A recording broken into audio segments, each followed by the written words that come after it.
దైవజనమ, నీ మరణ పాశాలను తెంచగలిగిన శక్తి దేవుని సన్నిధిలో చేసే ప్రార్థనలు దాగుంది.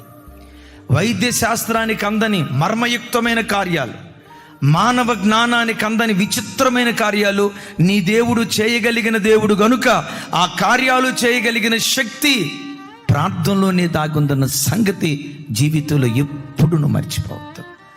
కొన్ని సందర్భాలు చుట్టూతా మరణ పాశాలు, ఇక రేపో మాపో చస్తామేమో అన్న పరిస్థితులు మనల్ని ఆవరిస్తాయి. నేనంట అలాంటి నిస్సహాయ స్థితిలో ఏ ట్యాబ్లెట్ నిన్ను బ్రతికించలేకపోవచ్చు, ఏ మనుష్యుడు నీకు జీవాన్ని పోయలేకపోవచ్చు. 100 మంది నీ చుట్టూతో ఉన్న వాళ్ళు ఏం చేయలేని నిస్సహాయ స్థితిలో వాళ్ళు మిగిలిపోవచ్చు. ఒక మాట చెప్పమంటారా?